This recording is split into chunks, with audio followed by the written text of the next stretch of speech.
dhaggeeffattootaa fi daawwattoota keenya kun Search TV miidiyaa biyyoolessaa irraa kan isiniif darbaa jirudha. Dhaggeeffattootaa fi daawwattoota keenya kun Search TV Itoophiyaatiin oduu isin dhageessisaa oduuwwan Maarkoon Gitaa. Ajjecha miseensota dhaabbata gargaarsaa daangaacee tajaajila fayyaa kennu irratti Tigraay keessatti raawwatame booda jaarmaalee fi biyyoonni addunyaa gaddaa fi balaaleffannaa gochaa sukkaneessaa sana ibsaa jiru. Miseensonni isaa sadii haala sukkaneessaa jala ajjeefamutti baay'ee gadduusaa kan ibse MSF namoonni kunneen dhala namaaf gargaaruuf gatii kaffalamuuf qabu kan hin turre jedhee ibsaa baaseen yoosee gamtaan Awurooppaa fi gamtaa Afrikaas ajjecha namoota gargaarsaa kennuuf deeman irratti raawwatame balaaleffataniiru. Gocha raawwatame baay'ee gaddisaa ta'us ibsaa isaanii keessa eeraniiru. Yeroo baay'ee dhibdee Afrikaa keessatti mudatu irratti yaada kennanuus ta'ee qaama furmaataa ta'uu dhabuu isaatiin kan komatamu gamtaan Afrikaa naannoo Tigraayitti ajjecha hojjettoota gargaarsaa kennan irratti raawwatamaa jiruu fi dhibdeen waraanaa hammachaa jiru baay'ee akka isaan yaaddeessee ibseera. Dura ta'an Komishinii Gamtaa Afrikaa Musaa Faaqii Mahammad Khaliilii ajjechaan sun itti raawwatame gadi fageenyaan qoratamuu akka qabuu fi qaamoleen waraanaa keessatti hirmaataa jiran hunduu seera idilee addunyaaf bitamuu hawaasa rakkatee jiru daandii gargaarsaa akka saaqamu gochuu qabu jechuun akeekkachisaniiru. Gamtichi biyyatti daandii nageenyaatti fiduuf cimee ni hojjetaas jedhaniiru. Dameen dhimmoota alaa gamtaa Awurooppaas gama isaatiin ajjecha sukkaneessaa hojjetaa gargaarsaa kennan irratti ga'ee balaaleffataniiru. Naannoon Oromiyaa Anaalee Gujitti boordichi filannoon akka hin taasifamne dhorkus itti fufuu isaa komii kaasee jiran. Obbo Taakkalaa Uturaa dorgoma saba maqaa fi mallattoon isaanii dhabameef filannoon naannoo filannoo Nageelleetti akka haqamu ta'ee jiran. Godina Gujii naannoo filannoo Nageelleetti sababa maqaa fi mallattoon dorgomaa dhuunfaa tokko hin mul'atin hafeef boordiin filannoo biyyoolessaa sagaleen akka hin kennamne murteessee ture.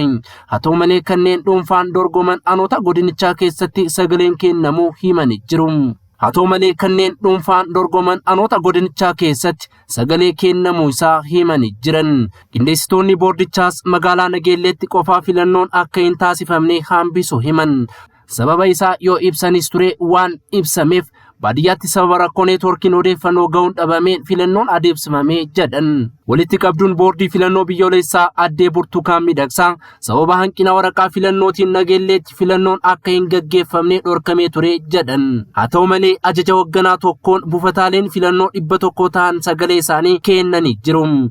Sagalee kenname gutumaan gututti kufaataa kan jedhan addee Burtukaan ajaja boordichaa dhisuun akka uummatni sagalee isaanii kennu hoogganaan godhanis seeraan ni gaafatamu jedhan. Naannolee filannoo 4 godinichaa keessa argaman keessaa kanneen Nageellee jala jiranii fi filannoon akka hin taasifamne dhorkame keessaa aanaa Guumii, Ildalloo, Waadaaraa, Gooroo, Dola, Liban fa'i keessatti argamu. Waraanni Itiyoophiyaa haleellaa xiyyaaraa qibxata darbee ganda naannoo Tigraay argamtu Togogaatti raawwatameen namoota nagaarratti hin xiyyeeffanne jedhee waakkatee jira. Dubbii himaan raayyaa ittisaa biyyaa Koloneel Geetnet Adaana ibsaa kamisaa gaazexeessitootaaf kennaniin akka jedhanitti haleellaan qilleensarraa kan irratti xiyyeeffatee hidhattoota garee finciltootaa guyyaa wareegamtootaa kabajuuf walitti qabaman irratti jedhanii jiru.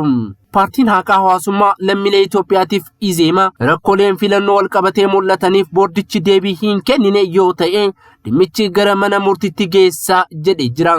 Paartichi ibsa waajjira isaatti kenneen hanga bu'aa filannoodhuma ibsamutti nan eegaa jedhee tibbana filannoo fi filannoon booda naannolee filannoo irratti dorgommetti rakkoolee hedduun mudachuun boordii filannootti beeksisee jira jedhee. Haaluma kanaanis iyyannoowwan dhiyeessee boordichi cimsee ilaaluun murtee kan ittiin kennine yoo ta'e haal duree itti dhimmicha gara qaama haqaatti geessinu irratti ummata kan beeksifnu ta'a jedhee jira. Barreessaan paartichaa Obbo Abbabaa Kaaloo ibsaa paartichaa kan dhiyeessan yoo ta'u Izeemaan paartii yeroo mitis jedhan. Paartiin Izeemaa kan yeroo osoo hin taane kan daandii dheeraa imaluu fi baroota dheeraaf turuudha jedhaniin filannoon booda caasaa paartichaa cimsuun hojiitti galuu keenya ibsuu barbaannaa jedhan.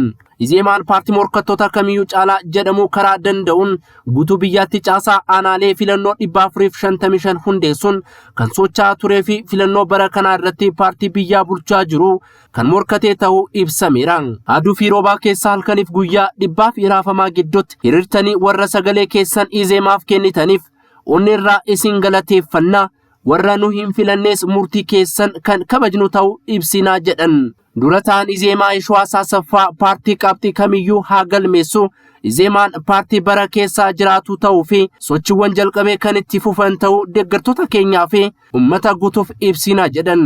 Izeemaan magaalaa Finfinnee naannoo Amaaraa fi naannoo Kibbaatti rakkoolee nu mudatan jedhee 400 ol ta'an boordii filannoof beeksisuu himuun hanga boordichi hojii isaa xumuruutti eeguu qabna jedhan.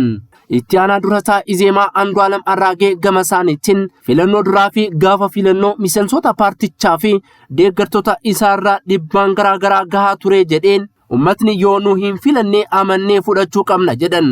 Bu'aan filannoo Itoophiyaa bara 2021 sadarkaa naannolee filannootti ibsama jiran. Filannichi naannoo Tigraay fi bakkeewwan tokko tokkoon nageenya jirutti osoo hin gaggeeffamin hafee jiran.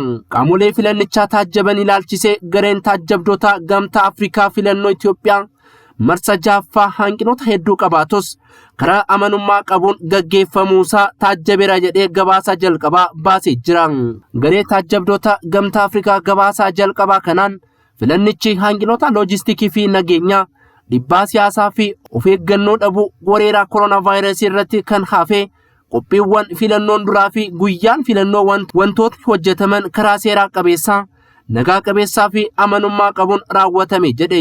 Gamtaan waldaaleen biyya keessaa 176 walitti dhufuun dhaabbilee siviilii Itoophiyaa filannoof naannolee filannichaa itti adeemsifamee 7 fi bulchiinsa magaalota 2 keessaa adeemsa filannoo biyyoolessaa taajjabuun gabaasaa jalqabaa baasee filannoo biyyoolessaa taajjabuun gabaasaa jalqabaa baaseen filannoo Itoophiyaa irratti taateewwan yaaddessoo 300 ol mirkaneeffadhee jedhee jira. Boordiin filannoo biyyoolessaa filannoo Itoophiyaa marsa jaaffaa irratti taajjabdootni biyya keessaa 40,000 ta'anii fi kan biyya alaarraa dhufan hedduun hirmaatanii jiru. Walitti qabduun boordii filannoo biyyoolessaa Itoophiyaa addee Burtukaan Miidhagsaa adeemsa filannoo Itoophiyaa waliigalaa guyyaa filannoo wantoota mudatan gabaasa qaamolee taajjabdootaa fi komii paartilee siyaasaa dhiyeeffatan irratti har'a miidiyaaleef ibsaa kennanii jiru. Filannicha taajjabuun nuuf barbaachisaadha. Adeemsa hojii keenya ilaaluu kanaan alaas gorsi isaan nuuf kennan baay'ee faayidaa qabeessaadha. Dhimma biyyaa ta'e kana nuuf ilaaluu isaaniif galataa qabnaa jedhan addee Burtukaan. Gareen taajjabdoota filannoo gamtaa Afrikaa fi Eastern Africa Stand by Force akkasumas gurmuun waldaalee siviilii filannoo biyyoolessaa Itoophiyaa irratti gabaasaa sadarkaa jalqabaa ibsaanis dhiyeessanii jiru. Akkasumas waldaan seeraa dubartootaas gabaasa isaa dhiyeessee jira. Addee Burtukaan gabaasicha hedduu isaa akka galteetti fudhachuu himuun dogoggoroota mudatan waan nutti himan turanis sirreessaa turre jedhan. Keessumaa hanqina meeshaalee filannoo mudatan furuun danda'ameera kan jedhan walitti qabduun boordii filannoo kun hojii taajjabbii filannoo isaanii osoo hojjetanii jalaan ammoo dogoggorootni akka sirraatan gochaa turre jedhan. Gabaasotni tokko tokko ibsaa gahaa waan hin qabneef deebiitti kennuun rakkisaadha jedhan. Gabaasaa sadarkaa jalqabaa waldaan seeraa dubartootaa baasee dubartoota irratti haleellaan gahaa ture jedhe. Garuu eessaaf yoom kan jedhu gabaasicha irratti hin eeramne jedhan. Dabalataan gabaasaa gurmuun waldaalee siviilii baasan irratti waan wal fakkaataa jiraachuu himanii walitti hariiroo gaarii waan qabnuuf workshooppii qopheessuun bal'inaan achirratti waliin dubbachuu dandeenya jedhan. Komii paartilee siyaasaa ilaalchisee tibbanaa filannoon paartiin siyaasaa irratti iyyataa isaanii himachuun deeskii tokko hundeessuu himan addee Burtukaan. Iyyataa baay'eetu ture bakka butootni gara buufata filannootti hin galtan jedhamanii dhorkamuu hanqina meeshaalee filannoof iyyataa hidhamuu nu gahaniiru. Komii dhiyaachaa tureef deebii kennuuf yaala akka turan himanii iyyatni tokko tokko ammoo humnaan keenyaan kan furamaa akka hin taane hubannee jira jedhanii jiru. Iyyatni tokko tokko amma bu'aa sagalee filannoo irratti jijjiirama kan fidu waan hin taaneef waan dursaa argatu miti garuu deebii kennina jedhanii jiru.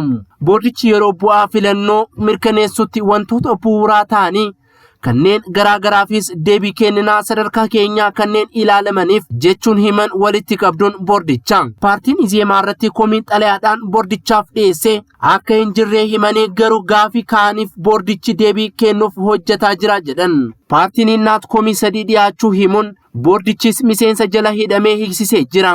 Addee Burtukaan bu'aa sagalee buufataalee 2 gara kuusaa bu'aa sagaleetti hin dabalamne jedhanii jiru. Isaanis 24 fi Nifaas silkitti kan argaman ta'uun isaanii ibsanii jiru.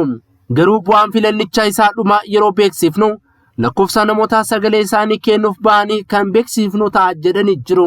Naannolee filannoo tokko tokko guyyaa filannoo sagalee isaanii osoo hin kenneen kan hafanis ni jiru. Naannoleen filannoo kunneen sababa sodaa nageenya cufamaa akka jiran himan. Aadde Burtukaan bakkeewwan akkasitti maaltu ta'a kan jedhu ilaalchisee lakkoofsa isaanii idaanee walii madaalsisuun kadhimamtoota gidduu lakkoofsa wal mo'achuu gidduu isaanii jiru baruun irratti deebiin filannoo haa gaggeeffamu osoo hin gaggeeffamin kan jedhu kan murteessinu ta'a jedhan. Bakkeewwan bu'aa filannichaa irratti jijjiiramaa fidanitti filannoo gaggeeffamuu ni danda'a jedhaninu Aadde Burtukaan miidhagsan.